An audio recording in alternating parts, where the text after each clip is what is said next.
ਵਾਹਿਗੁਰੂ ਜੀ ਕਾ ਖਾਲਸਾ ਵਾਹਿਗੁਰੂ ਜੀ ਕੀ ਫਤਿਹ। ਮੈਂ ਤੁਹਾਡੀ ਹੋਸਟ ਅਨਿਰਮ ਕੌਰ ਤੇ ਮੈਂ ਟੀਵੀ 84 ਦੇ ਸਾਰੇ ਦਰਸ਼ਕਾਂ ਤੇ ਸਰੋਤਿਆਂ ਦਾ ਦਿਲੀ ਸਵਾਗਤ ਕਰਦੀ ਹਾਂ ਪ੍ਰੋਗਰਾਮ ਸੱਚੋ ਸੱਚ ਵਿੱਚ, ਜਿਹੜੇ ਇਸ ਪ੍ਰੋਗਰਾਮ ਨਾਲ ਦੇਸ਼ਾਂ ਵਿਦੇਸ਼ਾਂ ਤੋਂ ਜੁੜ ਚੁੱਕੇ ਨੇ। ਖਾਲਸਾ ਫੇਅਰ ਸੈਂਟਰ ਦੇ ਸੰਚਾਲਕ ਡਾਕਟਰ ਅਮਰਜੀਤ ਸਿੰਘ ਜੀ ਰੋਜ਼ਾਨਾ ਹੀ ਤਰ੍ਹਾਂ ਸਟੂਡੀਓ ਵਿੱਚ ਮੇਰੇ ਨਾਲ ਸ਼ਾਮਲ ਨੇ। ਆਉਣਾ ਮਿਲ ਕੇ ਅੱਜ ਦੇ ਅਹਿਮ ਇਸ਼ੂਜ਼ ਉੱਪਰ ਗੱਲਬਾਤ ਕਰਦੇ ਹਾਂ। ਜੀ ਰਾਜ ਸਾਹਿਬ ਵਾਹਿਗੁਰੂ ਜੀ ਕਾ ਖਾਲਸਾ ਵਾਹਿਗੁਰੂ ਜੀ ਕੀ ਫਤਿਹ। ਜੀ ਰਾਜ ਸਾਹਿਬ ਜੀ ਆਇਆਂ ਨੂੰ ਪ੍ਰੋਗਰਾਮ ਸੱਚੋ ਸੱਚ ਵਿੱਚ ਬਹੁਤ ਸ਼ੁਕਰੀਆ। ਜੀ ਰਾਜ ਸਾਹਿਬ ਅੱਜ 14 ਫਰਵਰੀ 2019 3 ਫੱਗਣ ਨਾਨਕਸ਼ਾਹੀ ਸੰਮਤ 550 ਦਾ ਦਿਨ ਹੈ ਤੇ ਡਾਕਟਰ ਸਾਹਿਬ ਪ੍ਰੋਗਰਾਮ ਸ਼ੁਰੂ ਕਰਨ ਤੋਂ ਪਹਿਲਾਂ ਅਸੀਂ ਆਪਣੇ ਦਰਸ਼ਕਾਂ ਤੇ ਸਰੋਤਿਆਂ ਨੂੰ ਹਮੇਸ਼ਾ ਤਰ੍ਹਾਂ ਦੱਸੀਏ ਵਿਊਅਰਸ, ਜੇ ਤੁਸੀਂ ਹੱਕ ਸੱਚ ਇਨਸਾਫ ਤੇ ਪੈਰਾ ਦਿੰਦਾ ਇੱਕੋ ਇੱਕ ਚੈਨਲ ਟੀਵੀ 84 ਨੂੰ ਦੇਖਣਾ ਚਾਹੁੰਦੇ ਹੋ ਤਾਂ ਤੁਸੀਂ ਦੇਖ ਸਕਦੇ ਹੋ spectrum cable, RCN cable, Bell 5 cable in Canada, roku, Jadoo box, ਸ਼ਾਵਾ, ਫੇਸਬੁੱਕ ਟੀਵੀ 84 ਦੀ ਐਪ ਰਾਹੀਂ online streaming and IP box ਤੇ ਤੁਸੀਂ ਟੀਵੀ 84 ਨੂੰ ਦੇਖ ਸਕਦੇ ਹੋ। ਵਿਊਅਰਸ, ਜੇ ਤੁਸੀਂ ਟੀਵੀ 84 ਨਾਲ ਜਾਂ ਪ੍ਰੋਗਰਾਮ ਸੱਚੋ ਸੱਚ ਨਾਲ ਫੇਸਬੁੱਕ ਰਾਹੀਂ ਜੁੜੇ ਤਾਂ ਇਸ ਨੂੰ ਵੱਧ ਤੋਂ ਵੱਧ ਲਾਈਕ ਕਰੋ ਤੇ ਸ਼ੇਅਰ ਕਰੋ ਅਤੇ ਨਾਲ ਹੀ YouTube ਤੇ ਸਬਸਕ੍ਰਾਈਬ ਵੀ ਕਰੋ। ਇਹ ਵੀ ਦੱਸਦੀ ਤੁਹਾਡੀ ਹੀ ਮੰਗ ਤੇ ਦਰਸ਼ਕਾਂ ਦੀ ਮੰਗ ਤੇ ਹੀ ਜੋ ਸਾਡੇ ਪ੍ਰੋਗਰਾਮ ਦਾ ਸਮਾਂ ਹੈ ਉਹ 1.5 ਘੰਟਾ ਕਰ ਦਿੱਤਾ ਗਿਆ ਹੈ। ਤੁਸੀਂ ਮੰਡੇ ਥਰੂ ਫਰਾਈਡੇ ਇਸ ਪ੍ਰੋਗਰਾਮ ਨੂੰ 7:30 ਤੋਂ ਲੈ ਕੇ 9 ਵਜੇ ਤੱਕ ਦੇਖ ਸਕਦੇ ਹੋ। Thank you so much. So keep watching TV 84। ਜੀ ਰਾਜ ਸਾਹਿਬ ਪ੍ਰੋਗਰਾਮ ਦੀ ਸ਼ੁਰੂਆਤ ਕਰਦੇ ਹਾਂ ਅੱਜ ਦੇ ਤਾਜ਼ਾ ਤੇ ਜੋ ਅਹਿਮ ਇਸ਼ੂ ਨੇ ਉਸ ਦੇ ਨਾਲ। ਜੀ ਰਾਜ ਸਾਹਿਬ ਜੋ ਪਹਿਲਾ ਇਸ਼ੂ ਹੈ ਉਸ ਬਾਰੇ ਤੁਸੀਂ ਕੀ ਕਹਿਣਾ ਚਾਹੋਗੇ? ਦੇਖੋ, ਅੱਜ ਜਿਸ ਇਸ਼ੂ ਨੇ ਨਾ ਸਿਰਫ ਸਾਊਥ ਏਸ਼ੀਆ ਨੂੰ ਬਲਕਿ ਗਲੋਬਲੀ ਪ੍ਰਭਾਵਿਤ ਕੀਤਾ ਹੈ, ਜੇ ਖਬਰਾਂ ਦੇ ਹਵਾਲੇ ਨਾਲ ਕਹਿਣਾ ਹੋਏ ਜੀ, ਕਿਉਂਕਿ ਜਦੋਂ UN ਦਾ ਸੈਕਟਰੀ ਜਨਰਲ ਰਿਐਕਟ ਕਰੇ, ਅਮਰੀਕਾ ਰਸ਼ੀਆ ਦੀਆਂ ਐਮਬੈਸੀਜ਼ ਰਿਐਕਟ ਕਰਨ, ਫਿਰ ਜਾਣੋ ਕਿ ਇਹ ਆਲਰੇਡੀ ਇੰਟਰਨੈਸ਼ਨਲ ਖਬਰ ਹੈ।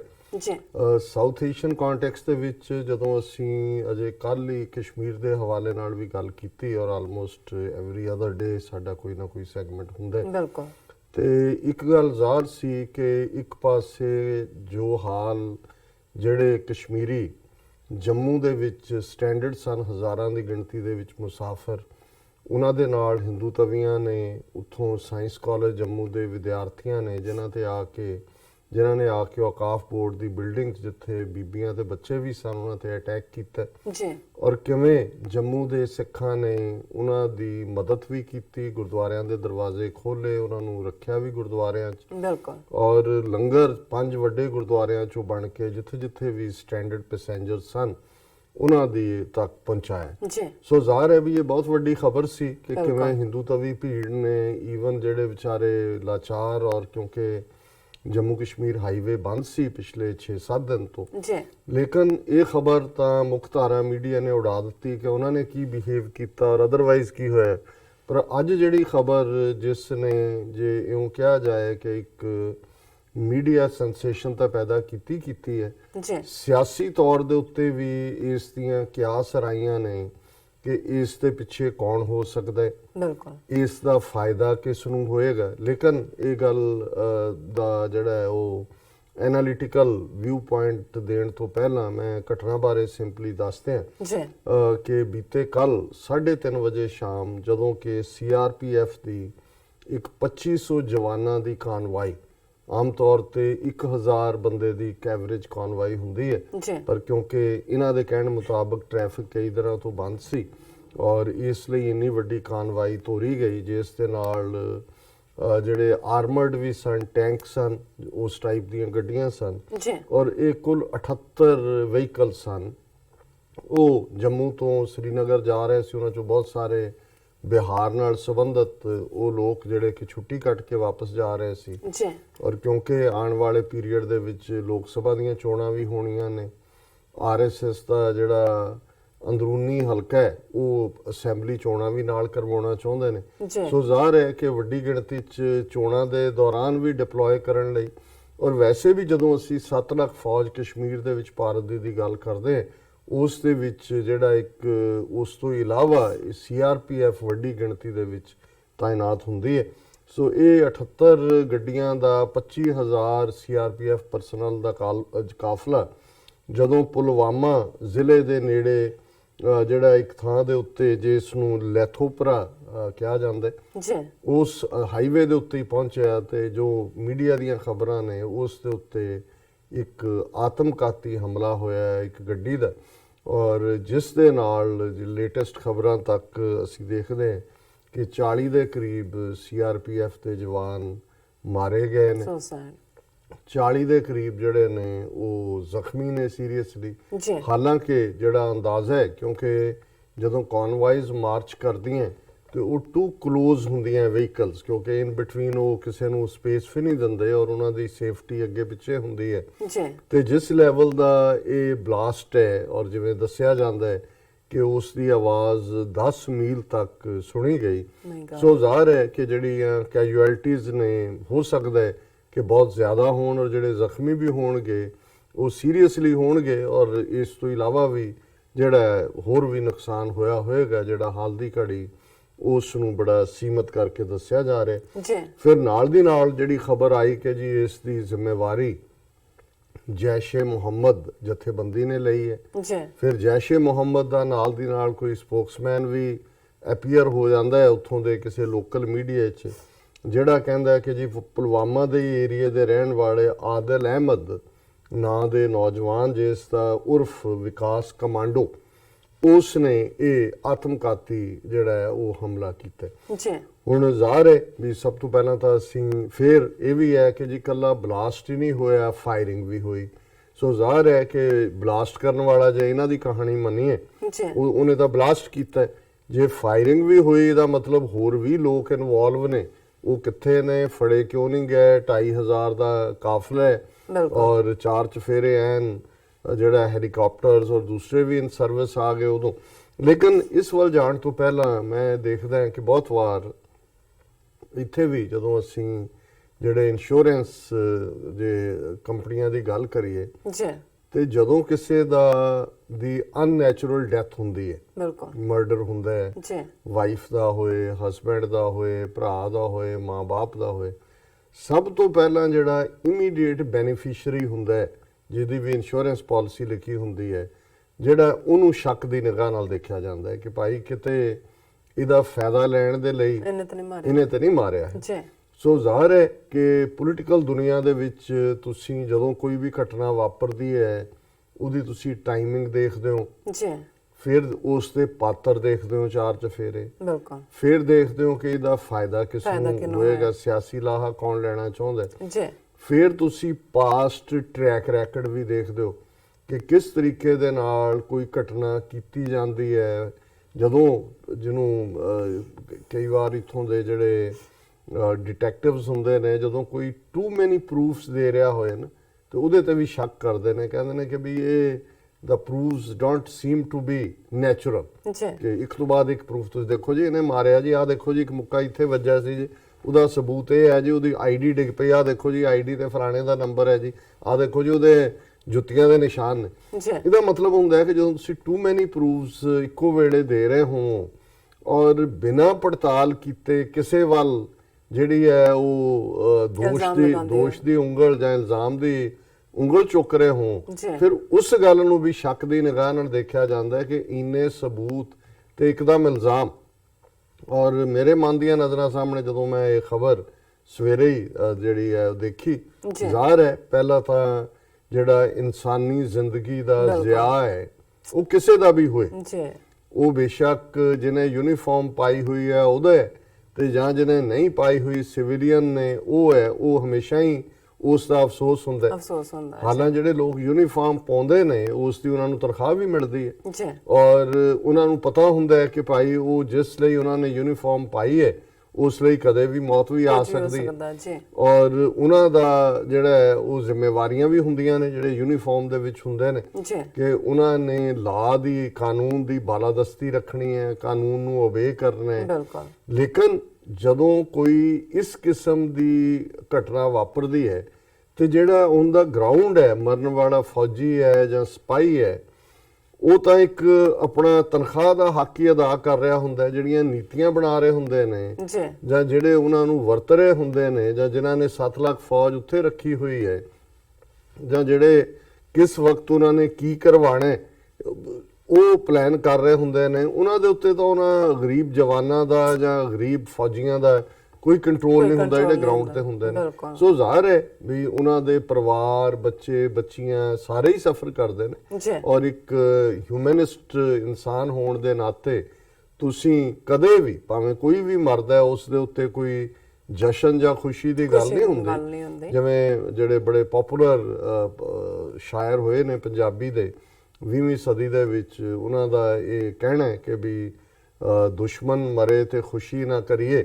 ਸਜਣਾ ਵੀ ਮਰ ਜਾਣ। ਜੀ ਬਿਲਕੁਲ। ਔਰ ਮੁਹੰਮਦ ਬਖਸ਼। ਜੀ ਸੋ ਜ਼ਾਹਰ ਹੈ ਕਿ ਵੀ ਇਹ ਕੋਈ ਅਸੀਂ ਕੋਈ ਸੈਲੀਬ੍ਰੇਸ਼ਨ ਦੀ ਗੱਲ ਨਹੀਂ ਕਰ ਰਹੇ ਕਿ ਜੀ ਬਹੁਤ ਵੱਡੀ ਗੱਲ ਹੋਈ ਹੈ, ਪਰ ਇਸ ਸਾਰੇ ਨੂੰ ਤੁਸੀਂ ਸਾਣ ਤੇ ਲਾ ਕੇ ਜ਼ਰੂਰ ਪਰਖਦੇ ਹੋ ਕਿ ਕਿਹੜੇ ਕਰੈਕਟਰ ਇਹਦੇ ਬਿਹਾਈਂਡ ਹੋ ਸਕਦੇ ਨੇ ਪਹਿਲਾਂ, ਜੀ ਔਰ ਜੇ ਉਹ ਕਰੈਕਟਰ ਨਹੀਂ ਵੀ ਨੇ ਤੇ ਕੌਣ ਹੈ ਜਿਨੇ ਇਸ ਕਨਫਲਿਕਟ ਨੂੰ, ਕਸ਼ਮੀਰ ਦੇ ਕਨਫਲਿਕਟ ਨੂੰ ਇਸ ਹੱਦ ਤੱਕ ਖਿੱਚਿਆ ਹੋਇਆ ਹੈ, ਜਾਂ ਗੱਲਬਾਤ ਰਾਹੀਂ ਜਾਂ ਨੈਗੋਸ਼ੀਏਸ਼ਨ ਰਾਹੀਂ ਜਿਹੜੇ ਹੱਲ ਨਹੀਂ ਕੱਢਣਾ ਚਾਹੁੰਦੇ, ਜੀ ਜਿਸ ਦੀ ਭੇਟ 1.5 ਲੱਖ ਤੋਂ ਜ਼ਿਆਦਾ ਬੇਗੁਨਾਹ ਕਸ਼ਮੀਰੀ ਪਿਛਲੇ 3-4 ਦਹਾਕਿਆਂ ਦੇ ਵਿੱਚ ਚੜੇ ਨੇ, ਜੀ ਔਰ ਜਿਹਦੇ ਥੱਲੇ ਜਿਹੜੇ ਇਹ ਫੌਜੀ ਔਰ ਸੀਆਰਪੀਐਫ ਔਰ ਜੰਮੂ ਕਸ਼ਮੀਰ ਪੁਲਿਸ ਜਿਹੜੀ ਹੈ ਅਨਪਲੇਜ਼ੈਂਟ ਸਰਕਮਸਟੈਂਸਸ ਦੇ ਵਿੱਚ ਜਿਹੜੀ ਹੈ ਉਹ ਆਪਣੀ ਰੋਟੀ ਰੋਜ਼ੀ ਦੇ ਲਈ ਉੱਥੇ ਬੈਠੇ ਹੋਏ ਨੇ। ਬਿਲਕੁਲ।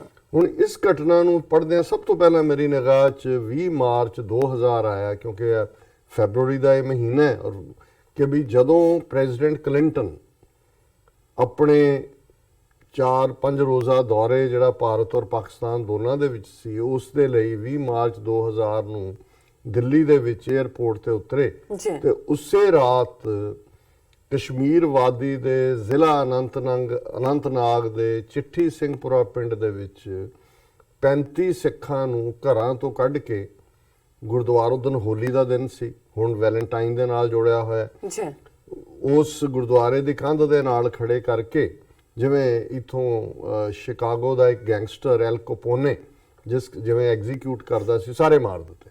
ਜੀ ਔਰ ਵਿਦਿਨ ਆਵਰਸ ਜਿਹੜੀ ਖਬਰ ਪਲਾਂਟ ਹੋਈ ਕਿ ਜੀ Lashkar e Taiba, Pakistan based militant organisation, ਉਹਨੇ ਇਹਦੀ ਜ਼ਿੰਮੇਵਾਰੀ ਲਈ ਹੈ। ਜੀ ਪਹਿਲਾਂ ਬਿਨਾਂ ਪੜਤਾਲ ਤੋਂ ਲਸ਼ਕਰੇ ਤਾਇਬਾ ਦੇ ਖਾਤੇ 'ਚ ਪਾ ਦਿੱਤਾ।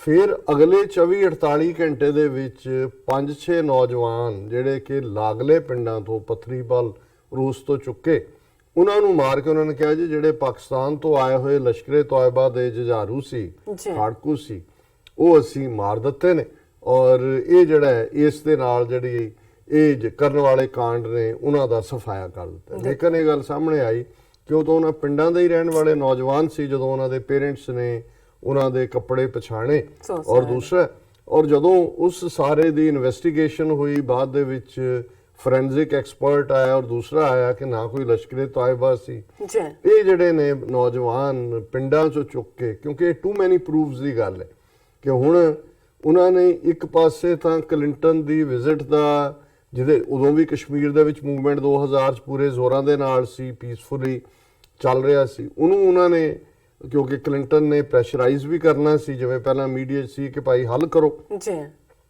ਇੱਕ ਤਾਂ ਉਹਨਾਂ ਨੇ ਉਹਨੂੰ ਸਾਈਡ ਟਰੈਕ ਕਰ ਦਿੱਤਾ, ਦੂਸਰਾ ਪਾਕਿਸਤਾਨ ਦੇ ਖਾਤੇ 'ਚ ਪਾ ਦਿੱਤਾ, ਤੀਸਰਾ ਸਿੱਖ ਮਾਰੇ ਤਾਂ ਕਿ ਜਿਹੜੀ ਸਿੱਖਾਂ ਔਰ ਮੁਸਲਮਾਨਾਂ ਦੇ ਵਿੱਚ ਐਨੀਮੋਸਿਟੀ ਵੀ ਪੈਦਾ ਹੋਏ ਕਿ ਜੀ ਦੇਖੋ ਜਿਵੇਂ ਕਸ਼ਮੀਰੀ ਪੰਡਤ ਉੱਥੇ ਲਿਆ ਕੇ ਬਿਠਾਏ ਹੋਏ ਨੇ ਜੰਮੂ, ਔਰ ਦੂਸਰੇ ਮਕਸਦ ਸੀ ਕਿ ਕਸ਼ਮੀਰ ਵਾਦੀ ਚੋਂ ਸਿੱਖਾਂ ਦੀ ਹਿਜਰਤ ਕਰਵਾਉਣਾ ਔਰ ਮੁਸਲਮਾਨਾਂ ਦੇ ਨਾਲ ਇੱਕ ਐਨੀਮੋਸਿਟੀ ਪੈਦਾ ਕਰਨਾ। ਇਹ ਵੱਖਰੀ ਗੱਲ ਹੈ ਕਿ ਬਹੁਤ ਜਲਦੀ ਜਦੋਂ ਇਹ ਪਤਾ ਲੱਗਾ ਕਿ ਭਾਈ ਇਹ ਤਾਂ ਨੌਜਵਾਨ ਉੱਥੋਂ ਚੁੱਕੇ ਨੇ, ਲੋਕ ਵੀ ਖਲੋਤੇ, ਫਿਰ ਗੱਲ ਸਾਹਮਣੇ ਆਈ ਕਿ ਇਹ ਤਾਂ ਕਰਨ ਵਾਲੇ ਆਪ ਹੀ ਸੀ। ਔਰ ਇਸ ਦਾ ਸਭ ਤੋਂ ਵੱਡਾ ਸਬੂਤ ਆਇਆ ਜਦੋਂ ਕਿ ਕਲਿੰਟਨ ਦੀ ਉਸ ਪੀਰੀਅਡ ਦੀ ਜਿਹੜੀ secretary of state C Madeleine ਐਲਬਰਾਈਟ, ਉਹਨੇ ਰਿਟਾਇਰਮੈਂਟ ਤੋਂ ਬਾਅਦ ਜਿਹੜਾ ਆਪਣੀ ਟਰਮ ਖਤਮ ਹੋਣ ਤੋਂ ਬਾਅਦ ਕਿਤਾਬ ਲਿਖੀ ਮਾਈਟੀ ਐਂਡ ਐਲਮਾਈਟੀ, ਔਰ ਉਹਦਾ ਜਿਹੜਾ ਫੋਰਵਰਡ ਹੈ ਉਹ ਪ੍ਰੈਜ਼ੀਡੈਂਟ ਕਲਿੰਟਨ ਨੇ ਲਿਖਿਆ। ਔਰ ਪ੍ਰੈਜ਼ੀਡੈਂਟ ਕਲਿੰਟਨ ਨੇ ਫੋਰਵਰਡ ਦੇ ਵਿੱਚ ਕਿਹਾ ਕਿ ਜਦੋਂ ਮੈਂ 20 ਮਾਰਚ 2000 ਨੂੰ ਭਾਰਤ ਦਾ ਦੌਰਾ ਸ਼ੁਰੂ ਕੀਤਾ ਤੇ ਕਸ਼ਮੀਰ ਵਾਦੀ ਦੇ ਵਿੱਚ 35 ਬੇਗੁਨਾਹ ਸਿੱਖ ਹਿੰਦੂ ਅੱਤਵਾਦੀਆਂ ਨੇ ਮਾਰ ਮੁਕਾਏ, ਔਰ ਜ਼ਾਹਿਰ ਹੈ ਕਿ ਵੀ ਇੱਕ ਬੰਦਾ ਜਿਹੜਾ ਦੱਬਿਆ ਰਹਿ ਗਿਆ ਸੀ, ਉਹਨੂੰ ਮਰਿਆ ਸਮਝ ਗਿਆ ਸੀ, ਉਹਨੇ ਬਾਅਦ ਚ ਕਿਹਾ ਜੀ ਉਹ ਤਾਂ ਬੋਲ ਹੀ ਜਿਹੜੇ ਨੇ ਹਿੰਦੀ ਰਹੇ ਸੀ, ਉਹਨਾਂ ਦੇ ਚਿਹਰਿਆਂ ਤੇ ਵੀ ਹੋਲੀ ਮਲੀ ਹੋਈ ਸੀ ਜਾਂ ਦੂਜਾ। ਜੀ ਹੁਣ ਮੈਂ ਇਹ ਘਟਨਾ ਇਸ ਲਈ ਵੇਰਵੇ ਨਾਲ ਦਿੱਤੀ ਹੈ ਕਿ ਉਸ ਵੇਲੇ ਇਹ ਸਰਕਮਸਟੈਂਸ ਸਨ ਜਿਹੜੇ ਇੰਡੀਅਨ ਸਿਸਟਮ ਨੂੰ, ਅਡਵਾਨੀ ਉਦੋਂ ਹੋਮ ਮਿਨਿਸਟਰ ਸੀ, ਸਰਕਾਰ ਬੀਜੇਪੀ ਦੀ ਸੀ, ਵਾਜਪਾਈ ਪ੍ਰਾਈਮ ਮਿਨਿਸਟਰ ਸੀ। ਹੁਣ ਜਦੋਂ ਇਹ ਘਟਨਾ ਹੁੰਦੀ ਹੈ ਔਰ ਵਿਦਨ ਮਿੰਟਸ ਜਿਹੜਾ ਉਹ ਜੈਸ਼ੇ ਮੁਹੰਮਦ ਦਾ ਨਾਂ ਆ ਜਾਂਦਾ ਹੈ, ਔਰ ਹੁਣ ਜੇ ਅਸੀਂ ਪਾਕਿਸਤਾਨ ਦੇ ਹਵਾਲੇ, ਔਰ ਇੱਕਦਮ ਰਾਜਨਾਥ ਸਿੰਘ ਹੋਏ, ਮੋਦੀ ਹੋਏ, ਸੋਸ਼ਲ ਮੀਡੀਆ ਹੋਏ ਪਾਕਿਸਤਾਨ ਦੇ ਖਾਤੇ 'ਚ ਕਿ ਪਾਕਿਸਤਾਨ ਐਨਕਰੇਜ ਕਰ ਰਿਹਾ ਹੈ। ਜੀ ਯੂਨਾਈਟਿਡ ਨੇਸ਼ਨਸ ਨੂੰ ਇੱਕਦਮ ਅਪੀਲ ਕਰ ਦਿੱਤੀ ਇੰਡੀਆ ਨੇ ਕਿ ਜੀ ਇਹ ਜੈਸ਼ੇ ਮੁਹੰਮਦ ਔਰ ਇਹਨਾਂ ਨੂੰ ਅਤਵਾਦੀ ਸੰਗਠਨ UN ਦੇ ਫਲਾਣੇ ਸੈਕਸ਼ਨ ਥੱਲੇ ਐਲਾਨਿਆ ਗਿਆ ਹੋਇਆ ਹੈ, ਔਰ ਇਸ ਬੰਦੇ ਨੂੰ ਅਜ਼ਹਰ ਕੀ ਉਹਦਾ ਨਾਂ ਲੈਂਦੇ ਨੇ, ਕਿਉਂਕਿ ਫਰਜ਼ੀ ਜੇ ਨਾਂ ਨੇ, ਇਸ ਲਈ ਮੈਂ ਈਵਨ ਉਹਨਾਂ ਦਾ ਨਾਮ ਹੀ ਨਹੀਂ ਲੈਣਾ ਚਾਹੁੰਦਾ ਵੀ ਕਿਹਨੂੰ ਇਹ ਬਲੇਮ ਕਰਦੇ ਨੇ। ਜੀ ਪਰ ਜਿਸ ਅੰਦਾਜ਼ ਦੇ ਵਿੱਚ ਪਾਕਿਸਤਾਨ ਨੂੰ ਟਾਰਗੇਟ ਕੀਤਾ ਗਿਆ, ਮੈਨੂੰ ਇਹ ਲੱਗਦਾ ਹੈ ਵੀ ਜੇ ਅਸੀਂ ਪਾਕਿਸਤਾਨ 'ਚ ਪਿਛਲੇ 6 ਮਹੀਨੇ 'ਚ ਇਮਰਾਨ ਖਾਨ ਹਕੂਮਤ ਦਾ ਟਰੈਕ ਰੈਕੋਰਡ ਦੇਖੀਏ, ਉਹ ਤਾਂ ਜੇ ਮੈਂ ਤਰਲਾ ਲਫ਼ਜ਼ ਕਈ ਵਾਰੀ ਤਰਲੇ ਵਰਗਾ ਹੀ ਲੱਗਦਾ ਹੈ, ਜੀ ਉਹ ਤਾਂ ਗੱਲਬਾਤ ਲਈ, ਆਪਸ ਦੇ ਵਿੱਚ ਚੰਗੇ ਸਬੰਧ ਬਣਾਉਣ ਦੇ ਲਈ ਤਰਲਿਆਂ ਤੱਕ ਆਏ ਹੋਏ ਨੇ। ਔਰ ਇਹਦੇ 'ਚ ਕੋਈ ਸ਼ੱਕ ਨਹੀਂ ਹੈ ਕਿ ਉਹ ਕਰਤਾਰਪੁਰ ਕੋਰੀਡੋਰ ਹੋਏ, ਕਟਾਸ਼ ਰਾਜ ਖੋਲ੍ਹਣਾ ਹੋਏ, ਜਾਂ ਭਾਰਤ ਪ੍ਰਤੀ ਜਿੰਨਾ ਨਰਮ ਰਵੱਈਆ ਇਮਰਾਨ ਖਾਨ ਹਕੂਮਤ ਦਾ ਹੈ, ਉਹ ਸ਼ਾਇਦ ਪਹਿਲਿਆਂ ਦੀ ਜਿਹੜੀ ਹੈ ਉਹਨਾਂ ਦੇ ਹਿੱਸੇ ਨਹੀਂ ਸੀ ਆਇਆ। ਜੀ ਔਰ ਇਸ ਮੌਕੇ ਦੇ ਉੱਤੇ ਜਦੋਂ ਕਿ ਕਸ਼ਮੀਰ ਦੇ ਵਿੱਚ ਚੋਣਾਂ ਹੋਣ ਵਾਲੀਆਂ ਨੇ, ਜੀ 2019 ਦੀਆਂ ਪਾਰਲੀਮੈਂਟ ਚੋਣਾਂ ਭਾਰਤ ਭਰ ਦੇ ਵਿੱਚ ਹੋਣੀਆਂ ਨੇ, ਪਾਕਿਸਤਾਨ ਆਲਰੇਡੀ ਫਾਈਨੈਂਸ਼ੀਅਲ ਕ੍ਰਾਈਸਿਸ ਦੇ ਨਾਲ ਜੂਝ ਰਿਹਾ। ਪਾਕਿਸਤਾਨ ਕਿਉਂ ਚਾਹੇਗਾ ਕਿ ਇਸ ਮੂਮੈਂਟ ਦੇ ਉੱਤੇ, ਔਰ ਜ਼ਾਹਰ ਹੈ ਕਿ ਪਾਕਿਸਤਾਨ ਦੇ ਬਹੁਤ ਸਾਰੇ ਜਿਹੜੇ ਇਸ ਕਿਸਮ ਦੇ ਸੰਗਠਨ ਨੇ ਉਹਨਾਂ ਦੇ ਉੱਤੇ ਉਹਨਾਂ ਨੇ ਨੱਥ ਵੀ ਪਾਈ ਹੋਈ ਹੈ। ਜੀ ਪਾਕਿਸਤਾਨ ਕਨਫਰੰਟੇਸ਼ਨ ਨਹੀਂ ਚਾਹੁੰਦਾ, ਸੋ ਇਹਦੇ 'ਚ ਕਿਹਨੂੰ ਸੂਟ ਕਰਦਾ? ਬਿਲਕੁਲ ਜਿਸ ਅੰਦਾਜ਼ ਦੇ ਵਿੱਚ ਪਿਛਲੀਆਂ ਯੂਪੀ ਔਰ ਦੂਸਰੀਆਂ ਚੋਣਾਂ ਸਰਜੀਕਲ ਸਟ੍ਰਾਈਕਸ ਦੇ ਨਾਂ ਥੱਲੇ ਜਿੱਤੀਆਂ ਇਹਨਾਂ ਨੇ, ਹੁਣ ਪਾਰਲੀਮੈਂਟ ਚੋਣਾਂ ਦੇ ਲਈ ਕੋਈ ਮੁੱਦਾ ਚਾਹੀਦਾ ਸੀ। ਜੀ ਰਾਮ ਮੰਦਰ, ਬਾਬਰੀ ਮਸਜਿਦ ਢਾਹ ਕੇ ਬਣਾਉਣ ਵਾਲੀ ਗੱਲ, ਉਹ ਸੁਪਰੀਮ ਕੋਰਟ ਦੀ ਡਿਲੇ ਕਰਕੇ ਗੱਲ ਸਾਹਮਣੇ ਨਹੀਂ ਆਈ। ਆਲਰੇਡੀ ਅਮਰੀਕਨ ਇੰਟੈਲੀਜੈਂਸ ਏਜੰਸੀ ਦਾ ਚੀਫ ਅਮਰੀਕਨ ਸੈਨੇਟ ਨੂੰ ਕਹਿ ਚੁੱਕਾ ਕਿ ਆਉਂਦੀਆਂ ਚੋਣਾਂ ਤੋਂ ਪਹਿਲਾਂ ਫਿਰਕੂ ਫਸਾਦ ਹੋ ਸਕਦੇ ਨੇ, ਬੀਜੇਪੀ ਵਾਲੇ ਕਰਵਾ ਸਕਦੇ ਨੇ ਮੁਸਲਮਾਨਾਂ ਦੇ ਖਿਲਾਫ, ਉਹਦੇ 'ਚੋਂ ਚੋਣਾਂ ਕੱਢਣਗੇ। ਜੀ ਔਰ ਇਸ ਸਾਰੇ ਦੌਰ 'ਚ ਜਿੱਥੇ ਜੰਮੂ ਕਸ਼ਮੀਰ ਦੇ ਮਾਮਲੇ ਦੇ ਵਿੱਚ ਵੀ ਅਸੀਂ ਦੇਖਦੇ ਹਾਂ ਕਿ ਕਿਵੇਂ ਬਾਈਫਰਕੇਟ ਕਰਨ ਦੀ ਕੋਸ਼ਿਸ਼ ਹੈ, ਔਰ ਅੱਜ ਹੀ ਈਵਨ ਮਹਿਬੂਬਾ ਮੁਫਤੀ ਨੇ ਵੀ ਇਹ ਕਿਹਾ ਕਿ ਵੀ ਇਹ ਜੰਮੂ ਕਸ਼ਮੀਰ ਦੇ ਲੋਕਾਂ ਨੂੰ ਧਰਮ ਦੇ ਨਾਂ ਤੇ ਮੁਸਲਮਾਨਾਂ ਨੂੰ ਵੰਡ ਰਹੇ ਨੇ। ਜੀ ਕਿਵੇਂ ਕਾਰਗਿਲ ਦੇ ਵਿੱਚ ਸ਼ੀਆ ਸੁੰਨੀ ਇਸ਼ੂ ਖੜਾ ਕੀਤਾ ਜਾ ਰਿਹਾ ਹੈ, ਅੱਡ ਡਿਵੀਜ਼ਨ ਬਣਾਉਣ ਦੇ ਨਾਂ ਥੱਲੇ ਕੁਛ ਨੂੰ ਲੈਫਟ ਆਊਟ ਕੀਤਾ ਜਾ ਰਿਹਾ। ਸੋ ਜ਼ਾਹਰ ਹੈ ਕਿ ਇਸ ਸਾਰੇ ਦੌਰ ਦੇ ਵਿੱਚ ਜੇ ਅਸੀਂ ਗਰਾਊਂਡ ਦੇ ਉੱਤੇ ਦੇਖੀਏ ਤਾਂ ਮੈਨੂੰ ਇਹ ਲੱਗਦਾ ਹੈ, ਹਾਲਾਂ ਕੋਈ ਮੇਰੇ ਕੋਲ ਜਿਵੇਂ ਅਮਰੀਕਨ ਇਹਨੂੰ ਡਕ ਟੈਸਟ ਕਹਿੰਦੇ ਹੁੰਦੇ ਨੇ, what looks like a duck quacks like a duck is a duck, ਕਿ ਜਿਹੜੀ ਬਤਖ ਵਾਂਗ ਜਿਹੜੀ ਹੈ ਉਹ ਟਵੈਂ ਕਰਦੀ ਹੈ, ਜਿਹੜੀ ਤੁਰਦੀ ਉਹਦੇ ਵਾਂਗ ਹੈ, ਉਹ ਬਤਖ ਹੀ ਹੈ। ਲੇਕਿਨ ਇਹਦੇ 'ਚ ਕੋਈ ਸ਼ੱਕ ਨਹੀਂ ਹੈ ਕਿ ਇਹ ਮੁੱਦਾ ਇੱਕ ਪਾਸੇ ਜੇ ਇਹਨਾਂ ਨੇ ਕੋਈ ਪਾਕਿਸਤਾਨ ਦੇ ਨਾਲ ਸ਼ਰਾਰਤ ਕਰਨੀ ਹੈ, ਆਲਰੇਡੀ ਇਹਨਾਂ ਨੂੰ ਪਤਾ ਨਹੀਂ ਸੀ ਲੱਗ ਰਿਹਾ ਕਿ ਸਿੱਖ ਮੁੱਦੇ ਦੇ ਉੱਤੇ ਕਰਤਾਰਪੁਰ ਕੋਰੀਡੋਰ ਜਾਂ ਗੁਰੂ ਨਾਨਕ ਯੂਨੀਵਰਸਿਟੀ ਇਸ ਮੁੱਦੇ ਤੇ ਉਹ ਕਿਵੇਂ ਰਿਐਕਟ ਕਰਨ। ਬਿਲਕੁਲ। ਤੇ ਮੈਨੂੰ ਲੱਗਦਾ ਹੈ ਵੀ ਇਹ ਇਹਨਾਂ ਦਾ ਇੱਕ ਐਲੀਬਾਈ ਹੋ ਸਕਦਾ ਹੈ, ਬਹਾਨਾ ਵੀ ਹੋ ਸਕਦਾ ਹੈ ਇਸ ਗੱਲ ਨੂੰ ਅੱਗੇ ਤੋਰਨ ਦਾ, ਕਿਉਂਕਿ ਜੇ ਇੱਕਦਮ ਇਲਜ਼ਾਮ ਤਰਾਸ਼ੀ ਨਾ ਹੁੰਦੀ, ਉਹਨਾਂ ਦਾ ਸਪੋਕਸਮੈਨ ਵੀ ਸਾਹਮਣੇ ਆ ਗਿਆ, ਨੌਜਵਾਨ ਦਾ ਨਾਂ ਵੀ ਆ ਗਿਆ। ਔਰ ਇਹਦੇ 'ਚ ਜਿਹੜੀ ਗੱਲ ਨੇ ਮੈਨੂੰ ਹੋਰ ਵੀ ਇਸ ਪਾਸੇ ਵੱਲ ਸ਼ੱਕ ਵੱਲ ਤੋਰਿਆ, ਅਕਸਰ 9/11 ਦੇ ਹਵਾਲੇ ਨਾਲ ਵੀ ਅਮਰੀਕਾ 'ਚ ਕਿਹਾ ਜਾਂਦਾ ਹੈ ਕਿ ਜੀ ਏਜੰਸੀਆਂ ਨੂੰ ਪਤਾ ਸੀ ਇਹ ਹੋਣ ਵਾਲਾ ਹੈ, ਪਰ ਉਹਨਾਂ ਨੂੰ ਇਹ ਨਹੀਂ ਸੀ ਪਤਾ ਕਿ ਵੀ ਇੰਨਾ ਜ਼ਿਆਦਾ ਹੋ ਜਾਏਗਾ, ਕਿਉਂਕਿ ਉਹ ਜਿਹੜੇ ਜਦੋਂ ਮੈਲਟ ਕੀਤਾ ਸਾਰਾ ਉਹਨਾਂ ਦੇ ਬੰਬ ਬਲਾਸਟ ਜਹਾਜ਼ਾਂ ਦੇ ਵਿੱਚ ਫਿਊਲ ਦੇ ਨਾਲ, ਤੇ ਉਹ 100 ਟਨ ਕੇ ਕਿੰਨਾ ਟਰਾਈ ਨਾਈਟਰੋ ਟੋਲਵੀਨ ਹੁੰਦਾ, ਉਹਦੇ ਜਿੰਨਾ ਉਹਦੇ 'ਚ એનર્ਜੀ ਕ੍ਰੀਏਟ ਹੋਈ ਜਿਹਨੇ ਡਿਸਟਰੋਏ ਕੀਤਾ। ਹੁਣ ਇੱਕ ਖਬਰ ਜਿਹੜੀ ਸਿਰਫ ਮੈਂ BBC ਦੀ ਹਿੰਦੀ ਸਰਵਿਸ ਦੇ ਵਿੱਚ ਦੇਖੀ, ਬਹੁਤ ਸਾਰੇ ਮੀਡੀਆ 'ਚ ਹੋਰ ਨਜ਼ਰ ਨਹੀਂ ਆਈ, ਉਹਦੇ 'ਚ ਉਹਨਾਂ ਨੇ ਪਹਿਲਾਂ ਤਾਂ ਇਹ ਸਵਾਲ ਚੁੱਕਿਆ ਕਿ ਵੀ ਕੀ ਸਿਕਿਉਰਿਟੀ ਲੈਪਸ ਹੋਇਆ ਇਸ ਸਾਰੇ ਹਮਲੇ ਦੇ ਵਿੱਚ। ਜੀ। ਔਰ ਇਸ ਖਬਰ ਦੇ ਵਿੱਚ ਇਹ ਹੈ ਕਿ ਜਿਹੜਾ ਜੰਮੂ ਕਸ਼ਮੀਰ ਦਾ ਖੁਫੀਆ ਵਿਭਾਗ ਹੈ ਉਹਨਾਂ ਦੇ ਮੁਖੀ ਦਾ ਕਹਿਣਾ ਹੈ ਕਿ ਵੀ ਅਸੀਂ ਜਿਹੜਾ ਸਾਰੇ ਦੇਸ਼ ਦੀਆਂ ਸਿਕਿਉਰਿਟੀ ਏਜੰਸੀਆਂ ਨੂੰ 12 ਫਰਵਰੀ ਨੂੰ ਅਲਰਟ ਜਾਰੀ ਕੀਤਾ ਸੀ। ਹੁਣ ਅਲਰਟ ਕਿਵੇਂ ਜਾਰੀ ਕੀਤਾ ਹੈ? ਉਹਨਾਂ ਨੇ ਕਿਹਾ ਜੀ ਕਿ ਅਲਰਟ ਇਹ ਸੀ ਕਿ ਜੈਸ਼-ਏ-ਮੁਹੰਮਦ ਜਿਹੜਾ ਹੈ ਉਹ ਫੌਜ ਦੇ ਉੱਤੇ ਵੱਡਾ ਹਮਲਾ ਕਰ ਸਕਦਾ ਹੈ। ਔਰ ਉਹਨਾਂ ਨੇ ਇਹ ਕਿਹਾ ਕਿ ਵੀ ਇਹ ਜਿਹੜਾ ਦਿਲਬਾਗ ਸਿੰਘ ਉਹਨਾਂ ਦਾ ਜਿਹੜਾ ਡਾਇਰੈਕਟਰ ਹੈ ਖੁਫੀਆ ਮਹਿਕਮੇ ਦਾ ਜੀ, ਕਿ ਉਹਨਾਂ ਨੇ ਕਿਹਾ ਜੀ ਕਿ ਦਿੱਲੀ 'ਚ ਜਿਹੜਾ ਅਜੀਤ ਡੋਵਲ ਹੈ ਇਹਨਾਂ ਦਾ ਸਿਕਿਉਰਿਟੀ ਐਡਵਾਈਜ਼ਰ ਉਹਨੂੰ ਵੀ ਇਹ ਖਬਰ ਪਹੁੰਚਾਈ ਗਈ ਸੀ। ਔਰ ਉਹਨੂੰ ਜਦੋਂ ਪੁੱਛਿਆ ਗਿਆ ਔਰ BBC ਨੇ ਕਿਹਾ ਜੀ ਇਹ ਸਾਡੇ ਨਾਲ ਹੀ ਕੌਨਫੀਡੈਂਸ਼ੀਅਲ ਗੱਲਬਾਤ ਹੈ ਜੀ, ਕਿ ਜੀ ਤੁਹਾਡੇ ਕੋਲ ਕੀ ਜਾਣਕਾਰੀ ਸੀ ਇਹ ਸਾਰੇ ਦੀ। ਉਹਨਾਂ ਨੇ ਕਿਹਾ ਜੀ ਕਿ ਜੈਸ਼-ਏ-ਮੁਹੰਮਦ ਨੇ ਇੱਕ ਵੀਡੀਓ ਜਾਰੀ ਕੀਤੀ ਸੀ ਆਪਣੇ ਵੈਬਸਾਈਟ ਤੇ ਜਿਸ 'ਚ ਇਸ ਤਰ੍ਹਾਂ ਦਾ ਹਮਲਾ ਜਿਹੜਾ ਹੋਇਆ ਅਫਗਾਨਿਸਤਾਨ 'ਚ ਹੋਇਆ ਦਿਖਾਇਆ ਗਿਆ ਸੀ। ਔਰ ਉਹਨਾਂ ਨੇ ਜੈਸ਼-ਏ-ਮੁਹੰਮਦ ਨੇ ਦਾਅਵਾ ਕੀਤਾ ਸੀ ਕਿ ਜ਼ੁਲਮ ਦਾ ਬਦਲਾ ਲੈਣ ਲਈ ਕਸ਼ਮੀਰ 'ਚ ਵੀ ਉਹ ਇਸ ਤਰ੍ਹਾਂ ਦਾ ਹਮਲਾ ਕਰੇਗਾ। ਉਹਨਾਂ ਨੇ ਕਿਹਾ ਜੀ ਇਸ ਵੀਡੀਓ ਦੇ ਆਧਾਰ ਦੇ ਉੱਤੇ ਅਸੀਂ ਸਾਡੀਆਂ ਸਿਕਿਉਰਿਟੀ ਏਜੰਸੀਜ਼ ਨੇ ਅਲਰਟ ਕੀਤਾ ਸੀ ਸੈਂਟਰ ਨੂੰ ਵੀ। ਜੀ, ਔਰ ਉਹਨਾਂ ਨੇ ਕਿਹਾ ਜੀ ਕਿ ਜੇ ਸਾਡੀ ਇਨਪੁਟ ਨੂੰ ਜਿਹੜੀ ਸਟੇਟ ਇੰਟੈਲੀਜੈਂਸ ਦੀ ਸੀ ਉਹ ਦਿੱਲੀ ਦੀ ਜਿਹੜੀ ਸਿਕਿਉਰਿਟੀ ਏਜੰਸੀ ਜਾਂ ਦੂਜੀ ਹੈ ਉਹ ਇਸ ਦੇ ਉੱਤੇ ਐਕਟ ਕਰਦੀ ਤੇ ਇਹ ਜਿਹੜਾ ਨੁਕਸਾਨ ਹੈ ਇਹ ਨਹੀਂ ਸੀ ਹੋ ਸਕਦਾ। ਔਰ ਉਹਨਾਂ ਨੇ ਕਿਹਾ ਜੀ ਵੀ ਇਹ ਬਹੁਤ ਵੱਡਾ ਸਿਕਿਉਰਿਟੀ ਲੈਪਸ ਹੋਇਆ ਕਿ ਸਾਡਾ ਜਿਹੜਾ ਹੈ ਇਹ ਇਨਪੁਟ ਨੂੰ ਮੰਨਿਆ ਨਹੀਂ। ਹੁਣ ਇਸ ਤੋਂ ਮੈਂ ਹੋਰ ਵੀ ਉਸ ਪਾਸੇ ਵੱਲ ਚੁੱਕਿਆ ਕਿ ਵੀ ਜੇ ਜੈਸ਼-ਏ-ਮੁਹੰਮਦ ਪਤਾ ਨਹੀਂ ਹੈ ਵੀ ਹੈ ਕਿ ਕਿਹਨੂੰ ਇਹ ਕੀ ਬਣਾ ਦਿੰਦੇ ਨੇ। ਇਹ ਤਾਂ ਹੁਣ ਇਹਨਾਂ ਦੀਆਂ ਇੰਟੈਲੀਜੈਂਸ ਏਜੰਸੀਆਂ ਦੀਆਂ ਇੰਨੀਆਂ ਕਾਢਾਂ ਨੇ, ਇੰਨੀਆਂ ਕਿ ਇਹਨਾਂ ਨੇ ਆਪ ਹੀ ਖੜੇ ਕੀਤੇ ਹੋਏ ਨੇ, ਸਾਰੇ ਹੀ ਕਰਦੇ ਨੇ। ਅਮਰੀਕਾ ਰੂਸ ਵਾਲੇ ਵੀ ਆਪਣੇ ਹੀ ਵੈਬਸਾਈਟ ਨੇ, ਉਹਨਾਂ ਦੇ ਆਪਣੇ ਹੀ ਏਜੰਸੀਆਂ ਦੇ ਨਾਂ ਨੇ, ਆਪਣੇ ਹੀ ਪਾਤਰ ਖੜੇ ਕੀਤੇ ਨੇ, ਲੋਕਲ ਕੋਈ ਹੈ ਜਾਂ। ਲੇਕਿਨ ਹੁਣ ਜੇ ਇਹਨੂੰ ਦੇ ਇਹ ਟੂ ਮਨੀ ਪ੍ਰੂਫਸ ਚਾਹੁੰਦਾ ਕਿ ਜੀ ਜੈਸ਼-ਏ-ਮੁਹੰਮਦ ਨੇ ਵੈਬਸਾਈਟ ਦੇ ਉੱਤੇ 24 ਘੰਟੇ ਪਹਿਲਾਂ ਵੀਡੀਓ ਚਲਾਤੀ ਕਿ ਜੀ ਦੇਖੋ ਅਫਗਾਨਿਸਤਾਨ 'ਚ ਇਦਾਂ ਦਾ ਹਮਲਾ ਅਸੀਂ ਉਹਨਾਂ ਦੇ ਫੌਜ ਤੇ ਕੀਤਾ, ਹੁਣ ਅਸੀਂ ਇਦਾਂ ਦਾ ਹੀ ਕਸ਼ਮੀਰ 'ਚ ਕਰਾਂਗੇ ਜ਼ੁਲਮ ਦਾ ਬਦਲਾ ਲੈਣ ਲਈ। ਇਹ ਗੱਲ ਲੱਗਦੀ ਨਹੀਂ ਕਿਉਂਕਿ ਇਹ ਜਿਹੜੀ ਗੁਰਿਲਾ ਲੜਾਈ ਹੁੰਦੀ ਹੈ ਜੇ ਇਹਨੂੰ ਅਸੀਂ ਅਦਰਵਾਈਜ਼ ਗੁਰਿਲਾ ਟੈਕਟਿਕ 'ਚ ਦੇਖੀਏ, ਗੁਰਿਲਾ ਲੜਾਈ ਦਾ ਸਭ ਤੋਂ ਕਾਮਯਾਬ ਜਿਹੜਾ ਹਥਿਆਰ ਹੁੰਦਾ ਸਰਪ੍ਰਾਈਜ਼ ਐਲੀਮੈਂਟ। ਜੀ, ਕਿ ਇਸੇ ਲਈ ਗੁਰਿਲਿਆਂ ਦੇ ਹੱਥ ਦੇ ਵਿੱਚ ਇਨੀਸ਼ੀਏਟਿਵ ਉਹਨਾਂ ਕੋਲ ਹੁੰਦਾ। ਜਦੋਂ ਦੋ ਫੌਜਾਂ ਬਰਾਬਰ ਹੁੰਦੀਆਂ ਨੇ ਆਮੋ ਸਾਹਮਣੇ, ਫਿਰ ਤਾਂ ਫੌਜਾਂ ਅਸੈਸ ਕਰਦੀਆਂ ਕਿਹਦੇ ਕੋਲ ਕੀ ਹਥਿਆਰ ਨੇ, ਕਿਹਦੀ ਕੀ ਤਾਇਨਾਤੀ ਹੈ ਹਥਿਆਰਾਂ ਦੀ, ਉਹ ਫਾਇਰਿੰਗ ਕਰਦੇ ਨੇ ਦੁਸ਼ਮਣ ਦਾ ਦੇਖਣ ਲਈ ਪੋਜੀਸ਼ਨ, ਉਸ ਸਾਰੇ ਨੂੰ। ਲੇਕਿਨ ਗੁਰਿਲਾ ਲੜਾਈ ਦਾ ਵਾਧਾ ਹੀ ਇਹ ਹੁੰਦਾ ਕਿ ਇਨੀਸ਼ੀਏਟਿਵ ਉਹਨਾਂ ਦੇ ਕੋਲ ਹੁੰਦਾ, ਦੂਸਰੇ ਨੂੰ ਪਤਾ ਹੀ ਨਹੀਂ ਹੁੰਦਾ ਦੁਸ਼ਮਣ ਨੂੰ ਵੀ ਕਿਹੜੇ ਪਾਸਿਓਂ ਅਟੈਕ ਹੋਣਾ। ਇਹੀ ਸਿੱਖਾਂ ਦੀ ਕਾਮਯਾਬੀ ਸੀ 18ਵੀਂ ਸਦੀ 'ਚ। ਜੇ ਸਾਡੇ ਕੁਝ ਹਜ਼ਾਰ ਗੁਰਿਲੇ ਜਿਹੜੇ ਨੇ ਇੱਕੋ ਵੇਲੇ ਮੁਗਲ ਫੋਰਸਿਸ ਔਰ ਦਰਾ ਖੈਬਰ ਪਾਰ ਵਾਲਿਆਂ ਦੇ ਨਾਲ ਜੂਝਦੇ ਸੀ ਤੇ ਉਹਨਾਂ ਦੇ ਕੋਲ ਇੰਟੈਲੀਜੈਂਸ ਉਹਨਾਂ ਦੀ ਬਹੁਤ ਸਟਰੋਂਗ ਹੁੰਦੀ ਹੈ ਗੁਰਿਲਿਆਂ ਦੀ, ਕਿਉਂਕਿ ਉਦੋਂ ਵੀ ਉਹਨਾਂ ਨੂੰ ਪਤਾ ਹੁੰਦਾ ਸੀ ਵੀ ਸ਼ਾਹੀ ਖਜ਼ਾਨਾ ਕਿੱਥੇ ਜਾ ਰਿਹਾ, ਕਦੋਂ ਜਾ ਰਿਹਾ ਔਰ ਦੂਸਰਾ ਕੀ ਚੱਲ ਰਿਹਾ।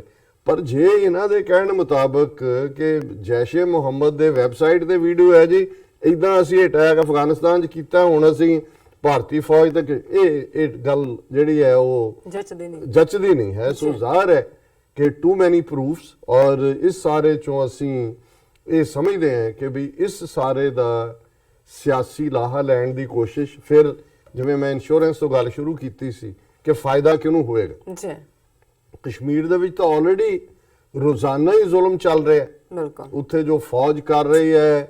ਔਰ ਹੁਣ ਇਸ ਧਮਾਕੇ ਤੋਂ ਬਾਅਦ ਇਹ ਸੀ ਕਿ ਸਾਰੇ ਇਲਾਕੇ ਦੇ ਲੋਕ ਜਿਹੜੇ ਨੇ ਉਹ ਬੜੀ ਘਬਰਾਹਟ 'ਚ ਨੇ ਕਿ ਵੀ ਕਿਹਦੇ ਤੇ ਗੁੱਸਾ ਕੱਢੇਗੀ ਫੌਜ, ਉਹ ਤਾਂ ਪਹਿਲਾਂ ਹੀ ਕੱਢ ਰਹੇ ਨੇ। ਔਰ ਇਹਦੇ 'ਚ ਮੈਨੂੰ ਇੱਕ ਜਿਹੜਾ ਬਹੁਤ ਚੰਗਾ ਕਮੈਂਟ ਇਸ ਵਕਤ ਮੌਕੇ ਦਾ ਲੱਗਾ, ਸ਼ਾਹ ਫੈਜ਼ਲ ਜਿਹੜੇ ਕਿ ਇੱਕ IAS ਅਫਸਰ ਸਨ, ਟੌਪ ਕੀਤਾ ਸੀ ਉਹਨਾਂ ਨੇ ਕਸ਼ਮੀਰ 'ਚ ਕੁਝ ਸਾਲ ਸਰਵਿਸ ਕਰਨ ਤੋਂ ਬਾਅਦ ਪਿਛਲੇ ਹਫ਼ਤਿਆਂ 'ਚ ਉਹਨਾਂ ਨੇ ਜਿਹੜਾ ਰਿਜ਼ਾਈਨ ਕਰ ਦਿੱਤਾ, ਕਸ਼ਮੀਰੀ ਨੇ। ਔਰ ਜਿਹੜੇ ਇਨਸਾਈਡਰ ਹੁੰਦੇ ਨੇ ਜਿਨ੍ਹਾਂ ਨੇ ਇਨਸਾਈਡ ਸਰਵ ਕੀਤਾ ਹੁੰਦਾ ਹੈ ਉਹ ਬਹੁਤ ਕੁਝ ਜਾਣਦੇ ਹੁੰਦੇ ਨੇ।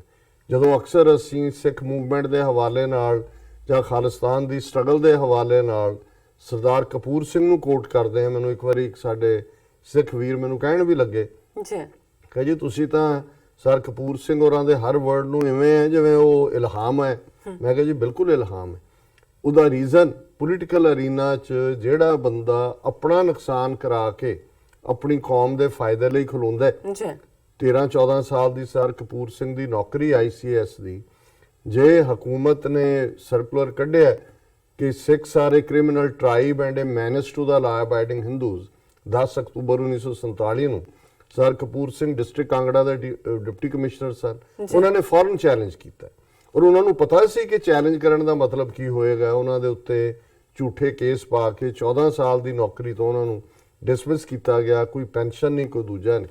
ਹੁਣ ਜਿਹੜਾ ਬੰਦਾ ਇਨਸਾਈਡਰ ਵੀ ਹੈ, ਆਪਣਾ ਨੁਕਸਾਨ ਵੀ ਕਰਵਾ ਰਿਹਾ ਹੈ, ਉਸ ਤੋਂ ਵੱਧ ਕੇ ਇਮਾਨਦਾਰ ਕੋਈ ਨਹੀਂ ਹੁੰਦਾ। ਔਰ ਮੈਂ ਸਮਝਦਾ ਕਿ ਸ਼ਾਹ ਫੈਜ਼ਲ ਜਿਨ੍ਹਾਂ ਨੇ ਆਪਣਾ IAS ਦਾ ਇਸ ਲੈਵਲ ਦਾ ਅਹੁਦਾ ਛੱਡਿਆ ਆਪਣੇ ਲੋਕਾਂ ਦੀ ਸਰਵਿਸ ਦੇ ਲਈ, ਔਰ ਇਹ ਦੇਖਦੇ ਆ ਕਿ ਉੱਥੇ ਜਿਸ ਹਕੂਮਤ ਦੇ ਲਈ ਉਹ IAS ਬਣ ਕੇ ਸਰਵ ਕਰ ਰਹੇ ਸੀ ਉਹ ਕੀ ਕਰ ਰਹੇ ਨੇ। ਔਰ ਮੈਂ ਜਦੋਂ ਅੱਜ ਉਹਨਾਂ ਦਾ ਇਸ ਤੋਂ ਬਾਅਦ ਹਮਲੇ ਤੋਂ ਬਾਅਦ ਕਮੈਂਟ ਦੇਖਿਆ ਤੇ ਮੈਂ ਉਹ ਸਾਂਝਾ ਵੀ ਕਰਨਾ ਚਾਹਾਂਗਾ।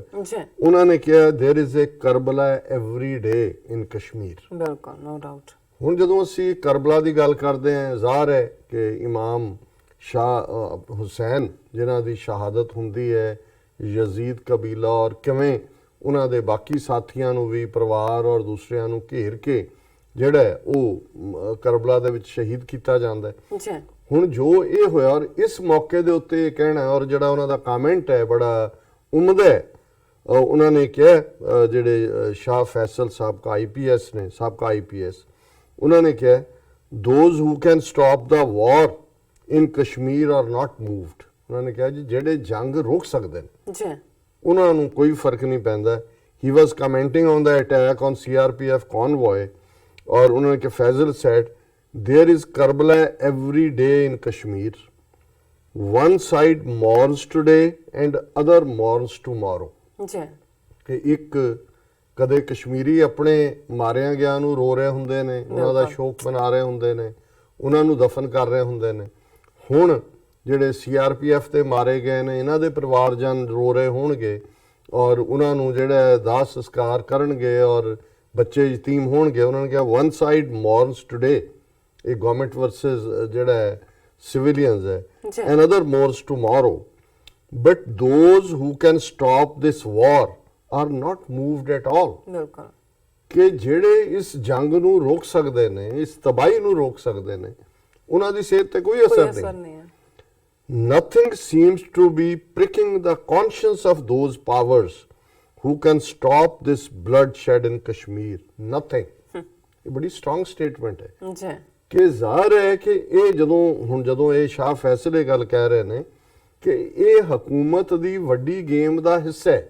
ਬਿਲਕੁਲ, ਅਦਰਵਾਈਜ਼ ਉਹਨਾਂ ਨੂੰ ਕੌਣ ਰੋਕਦਾ ਹੈ ਹਕੂਮਤ ਨੂੰ ਕਿ ਇੱਕ ਪਾਸੇ ਪਾਕਿਸਤਾਨ ਵੀ ਪੀਸ ਦੀ ਆਫਰ ਕਰਦਾ ਹੈ, ਕਸ਼ਮੀਰੀ ਲੀਡਰ ਜਿਹੜੇ ਕਿ ਗੱਲਬਾਤ ਰਾਹੀਂ ਮਸਲਾ ਹੱਲ ਕਰਨਾ ਚਾਹੁੰਦੇ ਨੇ, ਕਸ਼ਮੀਰ ਦੇ ਵਿੱਚ ਬਰਾਬਰ ਦੀ ਜਿਹੜੀ ਹੈ ਉਹ ਪੀਸਫੁਲ ਕਿਆਦਤ ਹੈ, ਉਹ ਭਾਵੇਂ ਹੁਰੀਅਤ ਕਾਨਫਰੰਸ ਦੇ ਥੱਲੇ ਹੋਏ ਜਾਂ ਉਹਨਾਂ ਦੀਆਂ ਦੂਸਰੀਆਂ ਪੋਲੀਟੀਕਲ ਪਾਰਟੀਆਂ ਵੀ ਹੋਣ, ਭਾਵੇਂ ਉਹ ਨੈਸ਼ਨਲ ਕਾਨਫਰੰਸ ਹੈ ਜਾਂ PDP ਹੈ ਜਾਂ ਲੋਕਲ ਕਾਂਗਰਸ ਹੈ।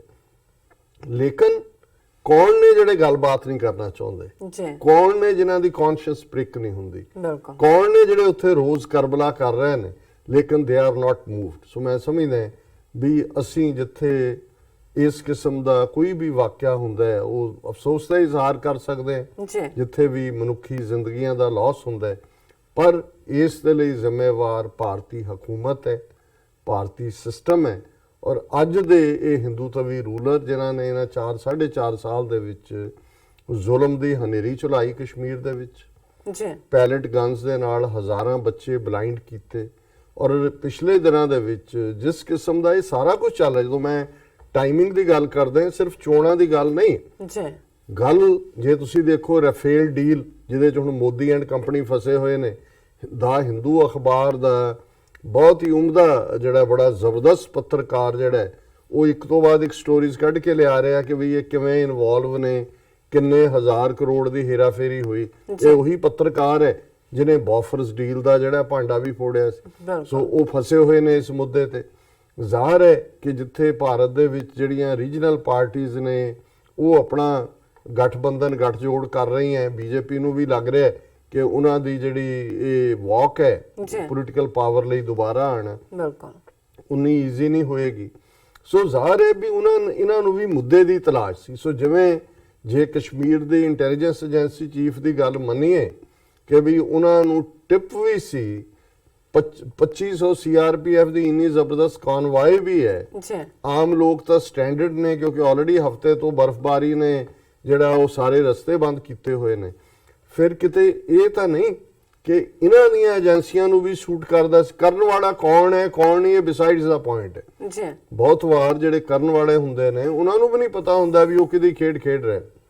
ਹੁਣ 에ਅਰ ਇੰਡੀਆ ਦਾ ਹਾਦਸਾ ਕੈਨੇਡਾ 'ਚ ਸਾਹਮਣੇ ਭਾਵੇਂ ਸਾਨੂੰ ਸਿੱਖ ਚਿਹਰੇ ਨਜ਼ਰ ਆਣਗੇ ਉਹਨਾਂ ਨੇ ਕੀਤਾ, ਪਰ ਇਹ ਕਿਉਂ ਸ਼ੱਕ ਹੈ ਕਿ ਕਿਵੇਂ ਭਾਰਤ ਦੀਆਂ ਖੁਫੀਆ ਏਜੰਸੀਆਂ ਨੇ ਜੂਨ 84 ਦੇ ਘੱਲੂਘਾਰੇ, ਨਵੰਬਰ 84 ਤੋਂ ਬਾਅਦ ਜੋ ਸਿੱਖਾਂ ਲਈ ਦੁਨੀਆ ਭਰ 'ਚ ਹਮਦਰਦੀ ਸੀ ਉਹਨਾਂ ਨੂੰ ਇੱਕ ਵਾਕਿਆ ਦੇ ਨਾਲ 에ਅਰ ਇੰਡੀਆ ਕਨਿਸ਼ਕਾ ਦਾ ਜਹਾਜ਼ 332 ਮੁਸਾਫਰ ਮਾਰ ਕੇ ਸਿੱਖ ਮੂਵਮੈਂਟ ਦੇ ਖਾਤੇ 'ਚ ਪਾ ਕੇ ਸਿੱਖਾਂ ਨੂੰ ਇੰਟਰਨੈਸ਼ਨਲ ਟੈਰਰਿਜ਼ਮ ਦੇ ਖਾਤੇ 'ਚ ਲੈ ਆਂਦਾ।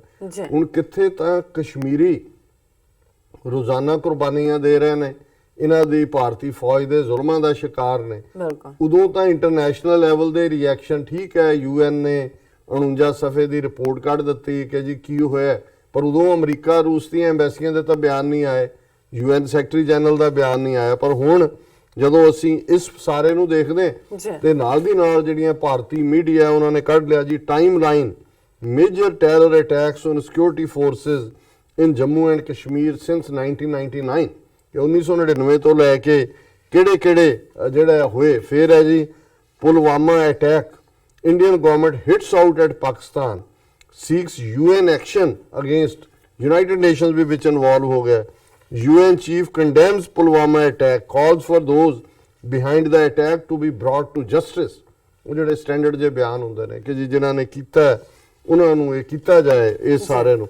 ਸੋ ਕੁੱਲ ਮਿਲਾ ਕੇ ਮੈਂ ਸਮਝਦਾ ਕਿ ਔਰ ਇਸੇ ਤਰ੍ਹਾਂ ਜਿਹੜਾ ਉਹ ਜਤਿੰਦਰ ਸਿੰਘ ਇਹਨਾਂ ਦਾ ਇੱਕ ਵਜ਼ੀਰ ਹੈ ਬੜਾ ਇਰਰਿਸਪੌਂਸਿਬਲ ਜਿਹਾ, ਉਹ ਕਹਿ ਰਿਹਾ ਜੀ ਕਸ਼ਮੀਰ ਦੇ ਲੀਡਰਾਂ ਨੇ ਕੰਡੈਮ ਵੀ ਨਹੀਂ ਕੀਤਾ। ਉਮਰ ਅਬਦੁੱਲਾ ਟਵੀਟ ਕਰ ਰਿਹਾ ਹੈ ਕਿ ਜੀ ਤੂੰ ਤਾਂ ਹੁਣ ਕੀਤਾ, ਅਸੀਂ ਤਾਂ ਵਿਦਨ ਮਿੰਟਸ ਦੇ ਜਿਹੜਾ ਟਵੀਟ ਕੀਤਾ ਸੀ। ਫਿਰ US Russia embassies condemn Pulwama attack. ਘੱਟੋ ਘੱਟ 30 ਸਟੋਰੀਜ਼ ਮੈਂ ਡਿਫਰੈਂਟਲੀ ਇਸ ਦੀਆਂ ਦੇਖੀਆਂ ਨੇ। ਔਰ ਇਸ ਸਭ ਦੇ ਬਾਵਜੂਦ ਜਿਹੜੀ ਗੱਲ ਫੈਸਲ ਸ਼ਾਹ ਨੇ ਕਹੀ IPS ਸਾਬਕਾ ਨੇ ਕਿ ਵੀ ਰੋਜ਼ ਕਰਬਲਾ ਹੋ ਰਿਹਾ, ਕੋਈ ਇਧਰ ਲਈ ਰੋਜ਼ਾਨਾ ਸ਼ੋਕ ਮਨਾ ਰਹੇ ਨੇ ਜਾਂ ਉਹ ਮਨਾ ਰਹੇ ਨੇ, ਪਰ ਜਿਹੜੇ ਇਸ ਸਾਰੇ ਦੇ ਪਿੱਛੇ ਨੇ ਉਹਨਾਂ ਦੇ ਦਿਲ ਜਿਹੜੇ ਨੇ ਉਹ ਨਹੀਂ ਪੰਗਰੇ। ਸੋ ਅਸੀਂ ਇਸ ਤੋਂ ਵੱਧ ਕੇ ਹੋਰ ਕੀ ਕਹਿ ਸਕਦੇ ਹਾਂ। ਅਸੀਂ ਇਹੀ ਜਿਹੜਾ ਉਹ ਦੁਆ ਕਰ ਸਕਦੇ ਹਾਂ, ਇਹੀ ਹੋਪ ਕਰ ਹਾਂ ਕਿ ਭਾਈ ਅਲਟੀਮੇਟਲੀ ਹਰ ਮਸਲੇ ਦਾ ਹੱਲ ਗੱਲਬਾਤ ਹੁੰਦਾ ਹੈ ਔਰ ਕਸ਼ਮੀਰ ਦੇ ਮਸਲੇ ਦਾ ਹੱਲ ਭਾਰਤ ਜਿਸ ਇਸ਼ੂ ਨੂੰ ਖੁਦ UN ਸਿਕਿਉਰਿਟੀ ਕੌਂਸਲ 'ਚ ਲੈ ਕੇ ਗਿਆ ਸੀ, ਉਹਨਾਂ ਦੇ ਮਤੇ ਨੇ 16-17 ਦੁਨੀਆ 'ਚ ਫੈਸਲੇ ਹੁੰਦੇ ਨੇ, ਪੁੱਛਿਆ ਜਾਂਦਾ ਹੈ। ਕੈਨੇਡਾ ਦੇ ਵਿੱਚ 1980 ਚ 1995 ਚ ਕਿਊਬੈਕ ਦੇ ਲੋਕਾਂ ਤੋਂ ਪੁੱਛਿਆ ਗਿਆ ਰੈਫਰੈਂਡਮ ਰਾਹੀਂ ਕਿ ਤੁਸੀਂ ਦੱਸੋ ਕੈਨੇਡਾ ਨਾਲ ਰਹਿਣਾ ਚਾਹੁੰਦੇ ਹੋ ਕਿ ਨਹੀਂ। ਸਕਾਟਲੈਂਡ ਦੇ ਲੋਕਾਂ ਤੋਂ ਆ ਹੁਣੇ ਹੀ ਪੁੱਛਿਆ ਗਿਆ। ਔਰ ਇਸੇ ਤਰ੍ਹਾਂ ਦੁਨੀਆ ਦੇ ਵਿੱਚ ਹੋਰ ਵੀ ਥਾਵਾਂ ਦੇ ਉੱਤੇ UN ਦਾ ਇਹ ਜਿਹੜਾ ਇੱਕ ਪੈਮਾਨਾ ਹੈ ਕਿ ਲੋਕਾਂ ਤੋਂ ਪੁੱਛਿਆ ਜਾਏ। ਸੋ ਐਸੀ ਕੀ ਜਿਹੜਾ ਭਾਰਤ ਨੇ ਉੱਥੇ ਕਸ਼ਮੀਰ ਦੇ ਵਿੱਚ ਕੋਈ ਉੱਥੋਂ ਤੇਲ ਨਿਕਲਦਾ ਹੈ, ਕੋਈ ਇਹਨਾਂ ਦਾ ਕੋਈ ਜ਼ਖੀਰਾ ਦੱਬਿਆ ਹੋਇਆ ਹੈ। ਜੰਮੂ ਕਸ਼ਮੀਰ ਦੇ ਲੋਕ ਜਿਹੜੇ ਨੇ ਉਹਨਾਂ ਨੂੰ ਮੌਕਾ ਦਿਓ, ਉਹਨਾਂ ਨੂੰ ਡਿਸਾਈਡ ਕਰ ਲੈਣ ਦਿਓ ਕਿ ਵੀ ਉਹ ਕੀ ਕਰਨਾ ਚਾਹੁੰਦੇ ਨੇ। ਅਦਰਵਾਈਜ਼ ਇਹ ਜਿਹੜਾ ਇਨਸਾਨੀ ਖੂਨ ਹੈ, ਜਿਵੇਂ ਉਹਨਾਂ ਨੇ ਕਿਹਾ ਕਿ ਹਰ ਰੋਜ਼ ਜੰਮੂ ਕਸ਼ਮੀਰ 'ਚ ਕਰਬਲਾ ਹੁੰਦੀ ਹੈ ਔਰ ਇਹ ਕਰਬਲਾ ਨੂੰ ਕੋਈ ਰੋਕ ਨਹੀਂ ਸਕੇਗਾ। ਜਿਨ੍ਹਾਂ ਦੇ ਹੱਥ 'ਚ ਪਾਵਰ ਹੈ ਸਿਰਫ ਉਹੀ ਇਸ ਕਰਬਲਾ ਨੂੰ ਰੋਜ਼-ਰੋਜ਼ ਹੋਣ ਤੋਂ ਰੋਕ ਸਕਦੇ ਨੇ। ਜੀ ਡਾਕਟਰ ਸਾਹਿਬ ਬਹੁਤ-ਬਹੁਤ ਸ਼ੁਕਰੀਆ। ਤੁਹਾਡਾ ਪਹਿਲਾ ਇਸ਼ੂ ਸਾਡੇ ਦਰਸ਼ਕਾਂ ਨਾਲ ਸਾਂਝਾ ਕਰਨ ਦਾ। ਇੱਥੇ ਲੈਣੇ ਆ ਬ੍ਰੇਕ ਤੋਂ ਪਹਿਲਾਂ ਅਸੀਂ ਆਪਣੇ ਦਰਸ਼ਕਾਂ ਤੇ ਸਰੋਤਿਆਂ ਨੂੰ ਅਪੀਲ ਤੇ ਬੇਨਤੀ ਕਰਦੀ ਹੈ ਵਿਊਅਰਸ, ਜਿਸ ਤਰ੍ਹਾਂ ਕਿ ਤੁਸੀਂ ਜਾਣਦੇ ਹੋ ਕਿ TV 84 ਮਨੁੱਖੀ ਹੱਕਾਂ ਦਾ ਪਹਿਰੇਦਾਰ ਹੈ। TV 84 ਸਿੱਖਾਂ, ਕਸ਼ਮੀਰੀਆਂ ਤੇ ਭਾਰਤੀਆਂ ਨਾਰਥ ਈਸਟ ਸਟੇਟਾਂ ਦੇ ਲੋਕਾਂ ਦੇ ਸਵੈ ਨਿਰਣੇ ਦੇ ਹੱਕਾਂ ਦਾ ਹਾਮੀ ਹੈ। ਅਸੀਂ ਚਾਹਾਂਗੇ ਕਿ ਤੁਸੀਂ TV 84 ਦੀ ਚੜ੍ਹਦੀ ਕਲਾ ਲਈ ਵੱਧ ਤੋਂ ਵੱਧ ਡੋਨੇਟ ਕਰੋ। ਡੋਨੇਟ ਕਰਨ ਲਈ ਸਾਡੀ ਵੈਬਸਾਈਟ tv84.tv ਤੇ ਜਾ ਕੇ ਪੇਪਲ ਦੀ ਵਰਤੋਂ ਕਰਕੇ ਵਨ ਟਾਈਮ ਡੋਨੇਟ ਕਰ ਸਕਦੇ ਹੋ, ਮੰਥਲੀ ਡੋਨੇਟ ਵੀ ਕਰ ਸਕਦੇ ਹੋ। ਤੁਸੀਂ TV 84 ਦੇ ਨਾਮ ਤੇ ਚੈੱਕ ਬਣਾ ਕੇ ਸਾਨੂੰ ਮੇਲ ਵੀ ਕਰ ਸਕਦੇ ਹੋ ਸਾਡੇ ਇਸ ਪਤੇ ਤੇ 36-01 37th Avenue, ਲੌਂਗ ਆਈਲੈਂਡ ਸਿਟੀ, ਨਿਊਯਾਰਕ 11101 USA, ਜਾਂ ਫਿਰ ਤੁਸੀਂ ਸਾਨੂੰ ਫੋਨ ਰਾਹੀਂ ਵੀ ਸੰਪਰਕ ਕਰ ਸਕਦੇ ਹੋ ਸਾਡੇ ਫੋਨ ਨੰਬਰ ਤੇ 5164060694। Thank you so much. ਅਸੀਂ ਵੀ ਆਪਣੇ ਦਰਸ਼ਕਾਂ ਨੂੰ ਦੱਸ ਦਈਏ ਜੋ ਸਾਡੇ ਪ੍ਰੋਗਰਾਮ ਦਾ ਸਮਾਂ ਹੈ ਉਹ 7:30 ਤੋਂ ਲੈ ਕੇ 9 ਵਜੇ ਤੱਕ ਮੰਡੇ ਥਰੂ ਫਰਾਈਡੇ ਤੁਸੀਂ ਇਸ ਪ੍ਰੋਗਰਾਮ ਨੂੰ ਦੇਖ ਸਕਦੇ ਹੋ। ਔਰ ਜੋ ਤੁਸੀਂ ਆਪਣੀ ਰਾਏ ਤੇ ਸੁਝਾਅ ਨੇ ਉਹ ਤੁਸੀਂ ਸਾਡੀ ਈਮੇਲ ਜੋ ਆਈਡੀ ਹੈ ਉਸ ਤੇ ਭੇਜ ਸਕਦੇ ਹੋ sos@tv84.tv ਤੇ। ਔਰ ਜੋ ਇਹ ਪ੍ਰੋਗਰਾਮ ਹੈ ਉਹ ਫੇਸਬੁੱਕ ਤੇ ਵੀ ਲਾਈਵ ਚੱਲ ਰਿਹਾ, ਤੁਸੀਂ ਉਸ ਤੇ ਜਾ ਕੇ ਇਸ ਨੂੰ ਤੁਸੀਂ ਲਾਈਕ ਵੀ ਕਰੋ ਔਰ ਸ਼ੇਅਰ ਵੀ ਕਰੋ ਔਰ YouTube ਤੇ ਜਾ ਕੇ ਇਸ ਨੂੰ ਵੱਧ ਤੋਂ ਵੱਧ ਸਬਸਕ੍ਰਾਈਬ ਵੀ ਕਰੋ। Thank you so much viewers. ਤੁਸੀਂ ਸਾਨੂੰ ਇਸ ਤਰ੍ਹਾਂ ਬਣੇ ਰਹਿਣਾ। ਮਿਲਦੇ ਹਾਂ ਛੋਟੇ ਜਿਹੇ ਵਕਫੇ ਤੋਂ ਬਾਅਦ।